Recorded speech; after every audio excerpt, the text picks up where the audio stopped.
Hello, good morning mga ka-idol. Ayan, so nandito na naman tayo. Wala muna tayong pag-good vibes natin dyan, no? So nandito tayo ngayon sa harap na naman ng ating computer. So mamaya matutulog tayo kasi tawag dito homework kasi ako mga ka-idol. Hirap talaga pag BE mga ka-idol, no? Ayan. Ang pag-usapan natin ngayon tungkol po sa mga locked account. So sobrang dami ngayon na ang issue ay locked account, no? So ganito siya mga ka-idol, kung makikita nyo so ganyan po yung pag na-locked account po mga ka-idol. Ayan, following instruction, Facebook will guide you. Ayan, basahin nyo lang yan kung paano ma-unlock mga ka-idol. Ayan, kailangan ng providing photo ID or using codes in your phone, email. Pero napakahirap po yan mga ka-idol.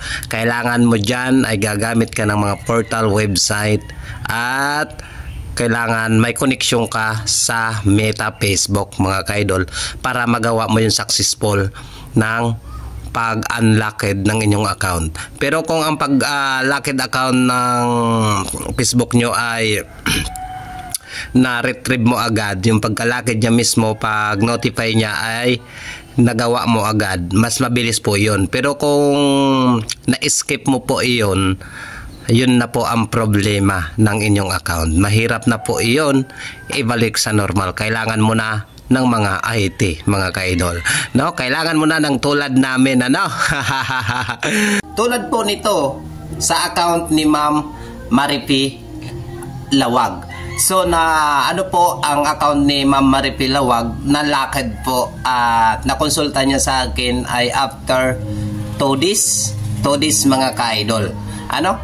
So ginamitan natin ng magandang portal website, tapos nagkontak po tayo sa Meta, nag-submit po tayo ng kailangan at kinuha natin yung link ng access login nila para po ma-run natin sa website.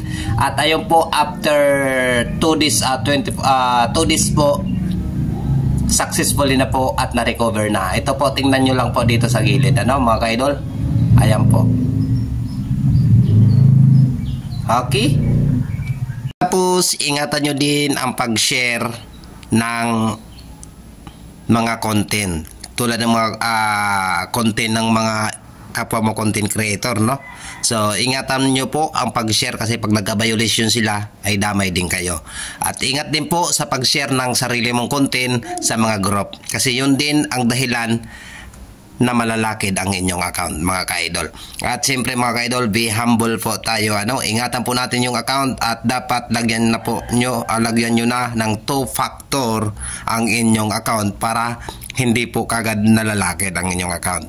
At number 1 yun, pinaka number 1, huwag nyo paulit-ulit ilagin sa ibang device ang inyong account kasi yun po ang dahilan kung bakit sinisafety ni Facebook ang mga account, dahil sa mga hacker, ano?